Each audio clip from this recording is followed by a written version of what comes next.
بسم اللہ الرحمن الرحیم۔ السلام علیکم ورحمۃ اللہ وبرکاتہ۔ عزیز طلباء، آج ہم اسلامیات جماعت دہم کا پہلا سبق پڑھیں گے۔ سب سے پہلے تو آپ کو جماعت نہم سے دہم میں آنے پر مبارکباد، اور امید ہے کہ آپ سب خیریت سے ہوں گے۔ چنانچہ سبق شروع کرنے سے پہلے آپ اپنی کتاب اپنے پاس رکھیں اور ساتھ ہی قلم اور ایک نوٹ بک بھی اپنے پاس ضرور رکھ لیں، تاکہ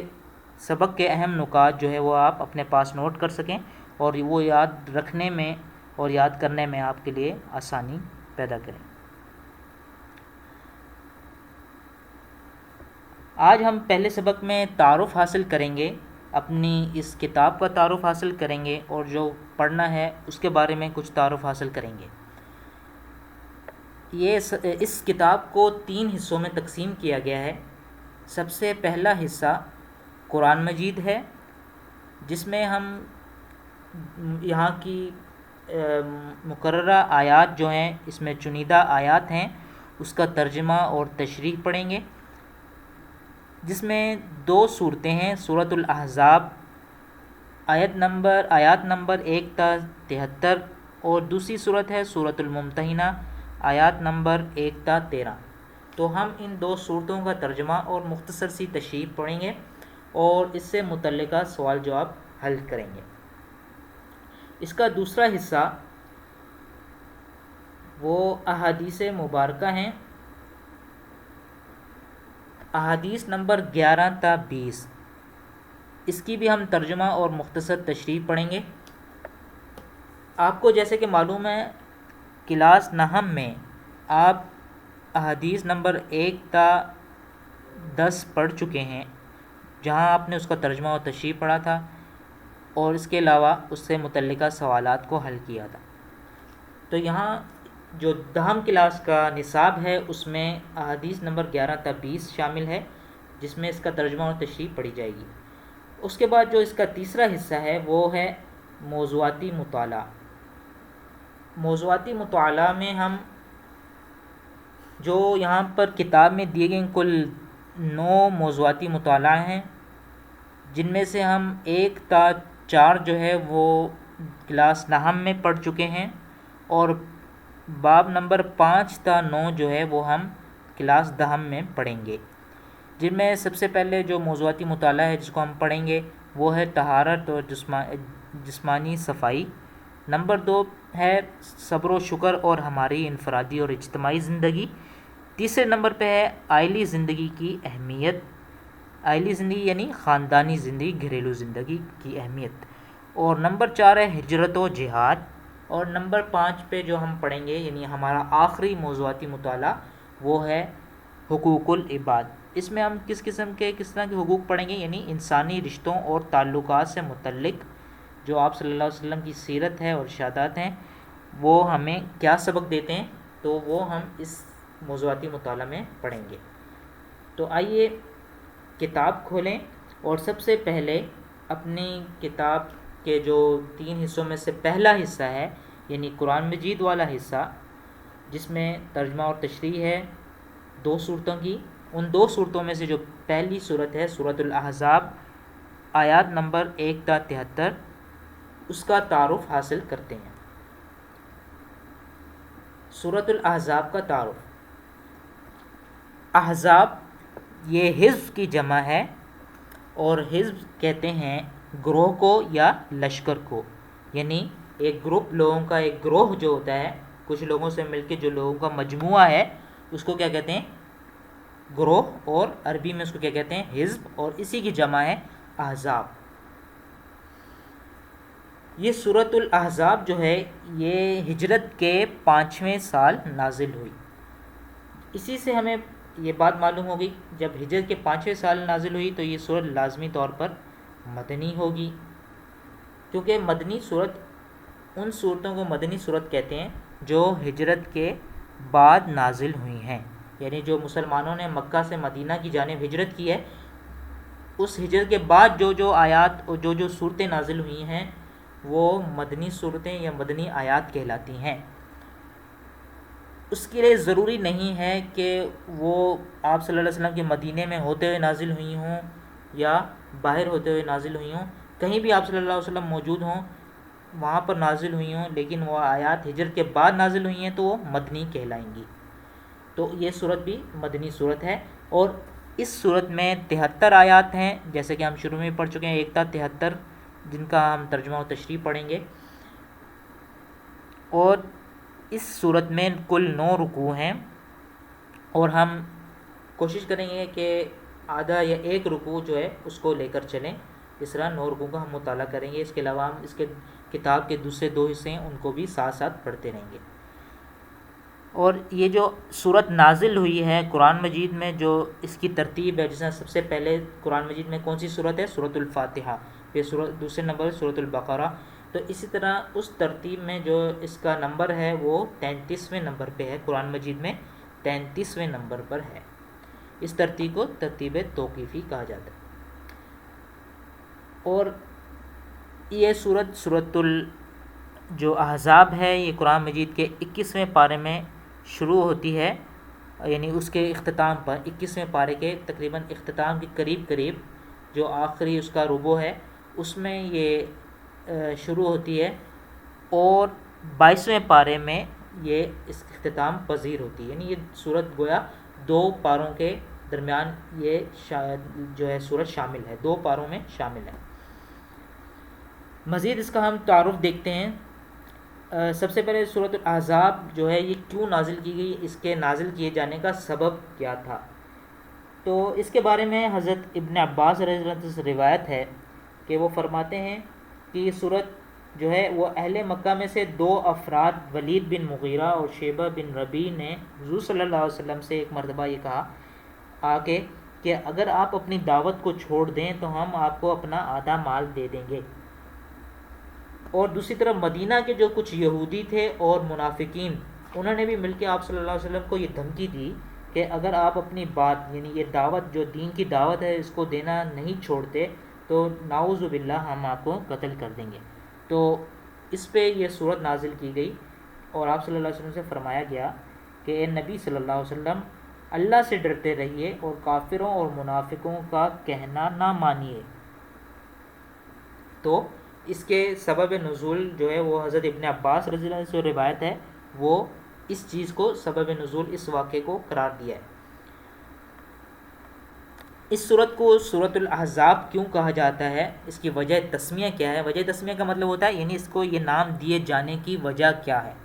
تو اس کو سورۃ الاحزاب اس لیے کہا جاتا ہے کیونکہ اس کے اندر جنگ احزاب کا ذکر ہے، یعنی وہ جنگ کہ جس کے اندر کفار جو ہے اپنے تمام لشکروں کو لے کر مسلمانوں کے خلاف اکٹھے ہوئے تھے، تو اس کا بھی اس کے اندر ذکر کیا گیا ہے، اور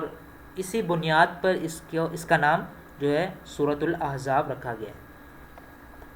اس کا دوسرا نام جو ہے وہ یہ غزوہ احزاب کا دوسرا نام غزوہ خندق بھی ہے۔ غزوہ خندق کیوں کہا جاتا ہے اس کی تفسیر ابھی آگے آئے گی۔ اچھا، یہ غزوہ جو احزاب کیوں پیش آیا، یعنی اس کی وجہ کیا بنی، کیا صورتحال تھی جس کے ذریعے جنگ کی نوبت آئی؟ تو اس کے اصل محرک یعنی اس جنگ پر ابھارنے والے کفار کو، وہ اصل میں یہودی تھے، اور یہودیوں میں بھی یہودیوں کے 2 قبیلے، ایک قبیلہ بنو قینقاع اور دوسرا قبیلہ بنو نذیر، یہ 2 قبیلے، ان کے 20 افراد جو تھے، اصل میں ان 2 قبیلوں کو مسلمانوں نے ان کی غداری کی وجہ سے آپ صلی اللہ علیہ وسلم نے ان کو مدینہ سے نکال دیا تھا، اور یہ نکل کر وہاں مدینہ سے نکل کر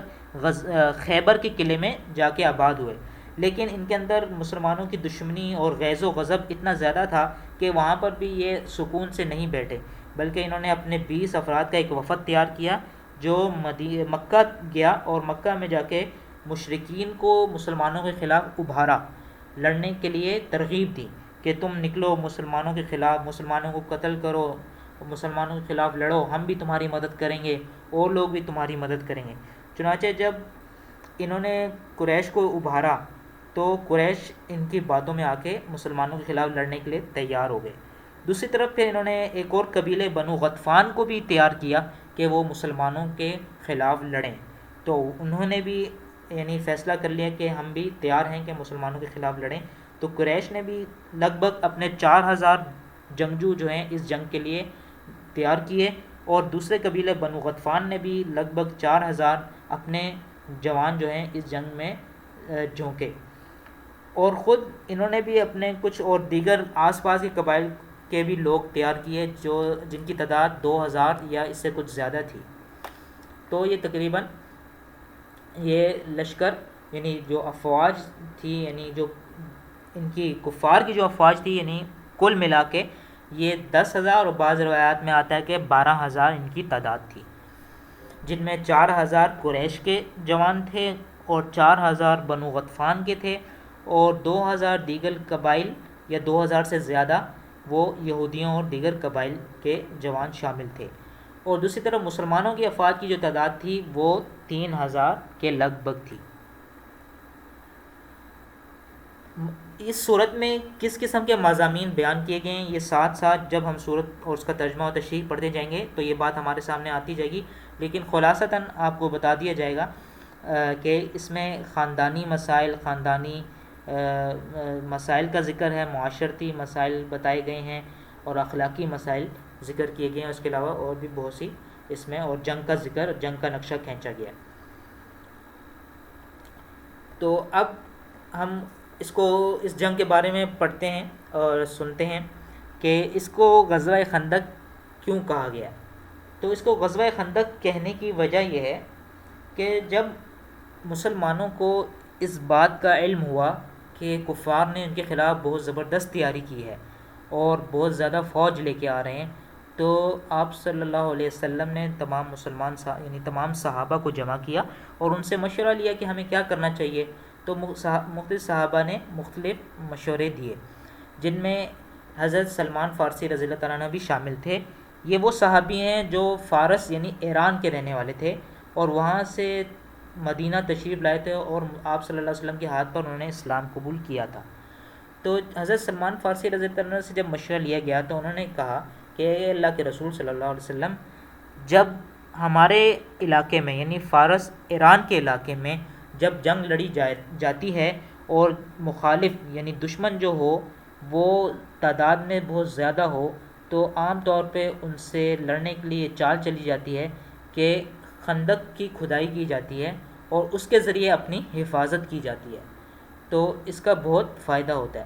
تو آپ صلی اللہ علیہ وسلم کو حضرت سلمان فارسی رضی اللہ تعالیٰ عنہ کی یہ جو مشورہ تھا اور یہ رائے تھی بہت پسند آئی، اور آپ صلی اللہ علیہ وسلم نے صحابہ سے کہا کہ ہم بھی ایسا ہی کریں گے. چنانچہ آپ صلی اللہ علیہ وسلم نے 10 صحابہ کی جوڑیاں بنائیں، اور ان کو کچھ حصہ یہ 1 میل یا اس سے زیادہ کا حصہ تھا جہاں پہ خندق کھودی جانی تھی، تو وہ 10 صحابہ کے حصے میں تقسیم کرنی تھوڑی تھوڑی کر کے، اور انہوں نے کھدائی شروع کی. اور یہ 1 میل کا حصہ جو لمبائی میں تھا اور 40 ہاتھ جو اس کی چوڑائی تھی لگ بھگ، تو یہ اس کی کھدائی کی گئی، اور گہرائی بھی اس کی کافی تھی. اسی کھدائی کے دوران ایک موقع ایسا آیا کہ ایک چٹان جو صحابہ سے نہیں کھودی جا رہی تھی، تو آپ صلی اللہ علیہ وسلم کو بلایا گیا. تو آپ صلی اللہ علیہ وسلم تشریف لائے، اور وہ بیلچہ یا جو کھدائی کرنے کے لیے پھاوڑا وغیرہ تھا وہ آپ صلی اللہ علیہ وسلم نے صحابی سے لے کے خود اس چٹان پہ مارا. تو پہلی ہی جب اس کو مارا تو وہاں سے چنگاری نکلی، اور آپ صلی اللہ علیہ وسلم کو اس چنگاری میں شام اور یمن اور فارس کے محلات دکھائے گئے، اور خوشخبری دی گئی کہ یہ آپ کے زیر تسلط یہ علاقے بھی آئیں گے، یعنی مسلمان ان علاقوں کو بھی فتح کریں گے مستقبل میں. ان مشکل حالات میں مسلمانوں کو یہ خوشخبری دے کے ایک طرح سے خوشی کا انتظام اللہ تعالیٰ نے فرمایا. چنانچہ مسلمانوں نے جب یہ خندق کھود لی تو اتنی دیر میں کفار کا لشکر بھی پہنچ چکا تھا، اور مسلمان اپنی خندق کی کھدائی بھی مکمل کر چکے تھے. تو کفار کے لیے ایک بالکل نیا تجربہ تھا، کیونکہ آج تک عرب میں اس طرح کا بھی کسی نے یعنی ایسی خندق کی کھدائی کسی نے نہیں کی تھی. تو کفار اس کو دیکھ کے بہت گھبرائے اور ان کو پریشانی ہوئی، اور ابتداً ہی ان کا جو ایک خود اعتمادی تھی وہ کافی حد تک متاثر ہوئی، اور وہ اسی سوچ و بچار میں پڑ گئے کہ ہم اب اس خندق کا کیسے مقابلہ کریں گے، اس خندق کے سامنے جو درپیش مسائل ہیں ان کو کیسے حل کریں گے۔ تو اللہ تعالیٰ نے ایک طرح سے مسلمانوں کی مدد کے لیے کفار کے اوپر ایک رعب اور دبدبہ طاری کر دیا۔ پھر اس کے بعد کفار وہاں پر یعنی وہاں پہ انہوں نے پڑاؤ ڈال لیا، خیمے قائم کر لیے۔ دوسری طرف جو مدینہ والی طرف تھی، یعنی مسجد نبی والی طرف تھی یا مدینہ والی طرف تھی، وہاں پر مسلمانوں کے خیمے تھے، مسلمانوں کی فوج ٹھہری ہوئی تھی، دوسری طرف کفار کی۔ تو بہت سی مرتبہ کفار نے کوشش کی کہ ہم خندق کو پار کر لیں اس طرف، اور ایک جگہ ایسی تھی کہ جہاں سے ان کو لگ رہا تھا کہ خندق کچھ قریب ہے، دوسری طرف جانا آسان ہے، تو وہاں سے کچھ وہاں کے ان کفار کے جو نوجوان تھے انہوں نے وہاں سے کھودنے کی بھی کوشش کی اور وہ پار بھی آئے، اور ایک کافر جو ہے وہ جو واپسی پہ بھاگتے واپس جاتے وہ خندق میں گر کے ہلاک بھی ہوا۔ تو یہاں پر یعنی انہوں نے بہت کوشش کی، لیکن ان کے چند آدمی یہاں پہ آ سکے جن میں سے قتل کر دیے گئے، اور ایک جو ہے وہ بھاگ گیا، ایک خندق میں گر کے ہلاک بھی ہوا۔ تو اس کے بعد وہاں پہ انہوں نے کافی عرصہ پڑاؤ ڈالا، ایک مہینے کے قریب انہوں نے وہاں پہ پڑاؤ ڈالی رکھا، اور مسلمانوں کے اوپر بھی بہت سخت حالات تھے، یعنی مسلمان بھی بہت گھبراہٹ اور پریشانی کا شکار ہو چکے تھے، کیونکہ حالات بہت تنگ تھے، کھانے پینے کی بھی کمی تھی، قحط کی صورتحال کا سامنا تھا، اور دوسری طرف یہ کہ مسلمان جو ہیں وہ اپنے گھروں کو بھی خالی چھوڑ کے آئے تھے۔ پیچھے یہودیوں کا ایک قبیلہ موجود تھا جن سے بنو قریظہ، جن سے خطرہ تھا کہ وہ غداری نہ کر دیں، اور بلکہ انہوں نے غداری کرنے کی کوشش بھی کی، جن کے پھر درمیان ایک نو مسلم صحابی نے جو ہے وہ پھوٹ ڈالی،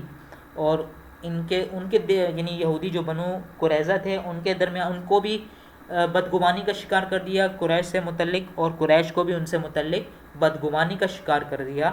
یعنی منصوبہ یہ تھا کہ قریش نے ان سے کہا کہ ہماری مدد کرو، تم پیچھے سے حملہ آور ہو، تو انہوں نے کہا ٹھیک ہے ہم تیار ہیں۔ اس موقع پہ ایک صحابی جو ہیں وہ گئے ان کے پاس اور جا کے ان کو کہا کہ تم ابھی تو حملہ کر دو گے، لیکن اگر یہ واپس چلے گئے تو بعد میں تمہاری جو ہے وہ پکڑ ہوگی بہت سخت، اور غداری کا تمہیں بہت سخت سزا دی جائے گی۔ تو اس پہ وہ گھبرا گئے، تو انہوں نے کہا ہمیں کیا کرنا چاہیے؟ تو انہوں نے کہا کہ تم ان سے قریش والوں سے کہو کہ یعنی ہمارے پاس امانت کے طور پر اور رہن کے طور پہ اپنے کچھ سردار رکھوا دو، تاکہ ہمیں اس بات کا ڈر نہ ہو کہ بعد میں تم ہمیں چھوڑ کے بھاگ جاؤ گے۔ اور یہ بات تو صحابی نے یہ کن سے کہی؟ ان بنو قریظہ والے یہودیوں سے جو مدینہ میں مسلمانوں کی پچھلی طرف جن کا قلعہ تھا، اور دوسری طرف جا کے مشرکین سے بات کہی کہ بنو قریظہ والے تمہارے کچھ سرداروں کو اپنے پاس رکھنا چاہتے ہیں جنہیں وہ غداری سے یعنی مسلمانوں کے حوالے کر دیں گے، لہذا تم لوگ ان کی باتوں میں یعنی بنو قریظہ یہودیوں کی باتوں میں کبھی نہ آنا، اور اپنے جو سردار ہیں ان کے پاس کبھی نہ رکھوانا۔ تو جب ان دونوں وفدوں کی یعنی قریش کے وفد کی اور بنو قریظہ والوں کی آپس میں ملاقات ہوئی اور یہ معاملہ طے کرنے کی کوشش کی گئی کہ اگر ہم تمہاری مدد کر دیں تو تم ہمارے پاس کچھ اپنے سردار رکھواؤ، تو انہوں نے صاف انکار کر دیا، کیونکہ وہ مسلمان صحابی نے ان کو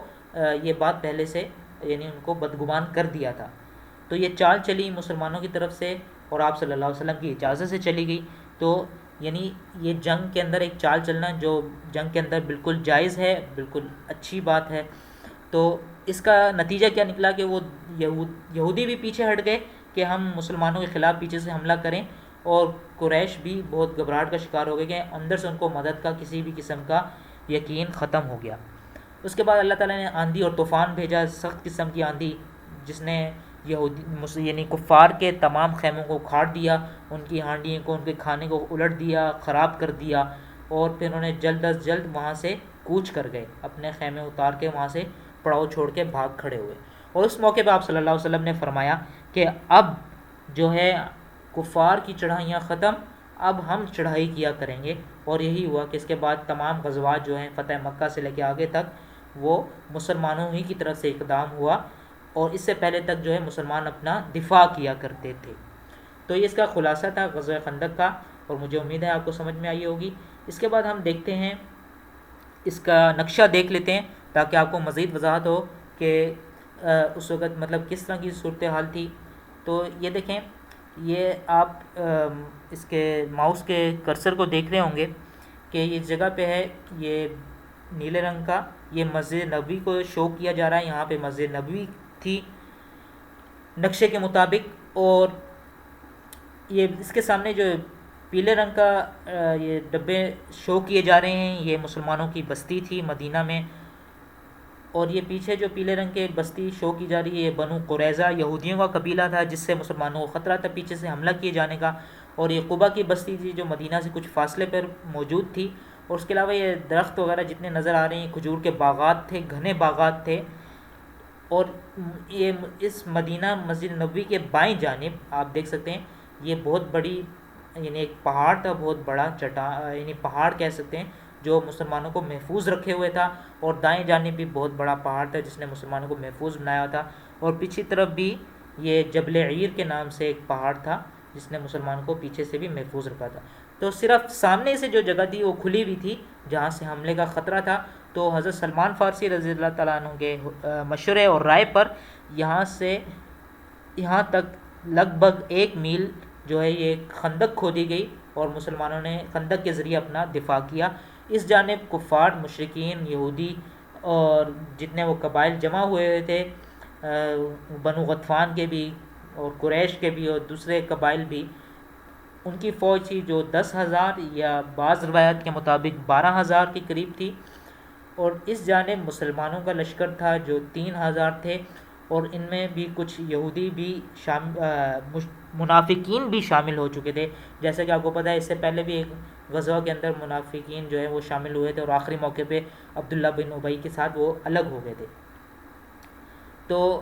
یہ جو لوگ تھے یعنی 3,000، تو ان میں سب سے زیادہ جو یعنی پریشان اور جو بھاگنے کے لیے آپ بار بار آپ صلی اللہ علیہ وسلم سے اجازت مانگ رہے تھے، وہ منافقین ان میں سے تھے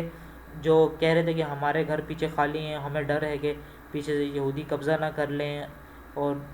ہمارا جو ہے گھر بار لوٹ نہ لیں، تباہ نہ کر دیں. اور اتنا خوف زدہ ہوئے ہوئے تھے اور ان کو کچھ سمجھ میں نہیں آ رہی تھی کہ کیا کیا جائے. تو لیکن جو مجموعی تعداد تھی وہ مسلمانوں کے لڑنے والے سپاہیوں کی 3,000 تھی. تو پختہ مسلمان، یہ پختہ ایمان والے، وہ آپ صلی اللہ علیہ وسلم کے ساتھ ڈٹے ہوئے تھے. اب ہم یہ اسی کے ساتھ کا دوسرا نقشہ ہے جو عربی زبان میں یہاں پہ ہے، اس کو بھی آپ دیکھ سکتے ہیں کہ یہاں پر جو یعنی جو 3 قبائل آئے تھے، 3 لوگ، 3 مختلف قسم کے، قریش کا تھا قبیلہ، اس کے علاوہ بنو غطفان کا تھا اور مختلف قبائل کا ایک مجموعہ تھا. قریش کے لگ بھگ 4,000 اور دوسرے بنو غطفان کے بھی 4,000 تھے. اور جو قبائل تھے ان کی تعداد 2,000 یا اس سے زیادہ تھی، کل تعداد 10,000 اور بعض روایت میں 12,000 تک تھی، اور مسلمان 3,000 تھے. یہ آپ دیکھ سکتے ہیں، یہ ایک جانب جبل حرہ یعنی بہت بڑا پہاڑ تھا، اور اس طرح دوسرا جبل حرہ واقم اور اس کا نام غبرہ تھا، اور پچھلی جانب جو تھا جبل عیر تھا، اور یہ پیچھے قبا کی بستی تھی، اور اس طرح بنو قریظہ کے یہودی آباد تھے. اور یہاں پہ آپ دیکھ سکتے ہیں جبل احد بھی نظر آ رہا ہے. اس سے پہلے جو غزوہ احد لڑی گئی تھی تو وہ غزوہ احد اس جگہ پہ یعنی اس پہاڑ کے قریب لڑی گئی تھی. تو مجھے امید ہے کہ اس نقشے کو دیکھ کے آپ کو کافی حد تک جو ہے غزوہ احزاب کا نقشہ اور غزوہ احزاب میں جو کچھ ہوا تھا وہ ذہن نشین ہوا ہوگا. اور اس میں غزوہ خندق اس کو نام کیوں دیا گیا ہے یہ بات بھی سمجھ میں آ گئی ہوگی. تو آپ نے اب اس کے جو جتنے اہم نکات ہیں ان کو اپنے پاس نوٹ بک میں لکھنا بھی ہے اور ان کو یاد بھی رکھنا ہے، ذہن نشین رکھنا ہے. اور اس سبق سے ہمیں جو جتنے اسباق یعنی ہماری عملی زندگی کے لیے حاصل ہوتے ہیں ان کے اوپر ضرور نظر رکھنی ہے. ان میں سے ایک یہ کہ جتنے بھی مشکل حالات ہوں تو ہماری نظر اللہ تعالیٰ پر ہونی چاہیے. اور دوسرا یہ کہ ہمیں جنگ میں یا کسی بھی قسم کے مشکل حالات میں، ہر طرح کے حالات میں اپنے قریبی ساتھیوں سے مشورہ ضرور لینا چاہیے کہ اس کے لیے بہتر راستہ کیا ہے. اب آپ نے دیکھا کہ آپ صلی اللہ علیہ وسلم نے اپنے صحابہ سے، حالانکہ اللہ کے نبی ہیں لیکن پھر بھی اپنے ساتھیوں سے مشورہ لے رہے ہیں کہ بہتر طریقہ کیا ہے لڑنے کا، بہتر راستہ کیا ہے، کیا اختیار کرنا چاہیے. تو ایک ساتھی حضرت سلمان بن فارسی رضی اللہ عنہ نے مشورہ دیا، تو آپ صلی اللہ علیہ وسلم کو وہ مشورہ پسند آیا، تو اسی مشورے پر خندق کھود کے اپنا دفاع کیا گیا اور اتنی بڑی فوج کو شکست دی گئی۔ تو یہ اس سے حاصل ہونے والے اسباق جو ہماری عملی زندگی کے لیے ہیں ان پر ہمیں عمل کرنا چاہیے، اور اس سبق کو یاد بھی رکھنا چاہیے، اور ہماری جو اسلام کی تاریخ ہے اس سے ہمیں جڑے رہنا چاہیے۔ مجھے امید ہے آپ کو سبق بہت اچھی طرح سمجھ میں آیا ہوگا۔ جزاک اللہ خیر۔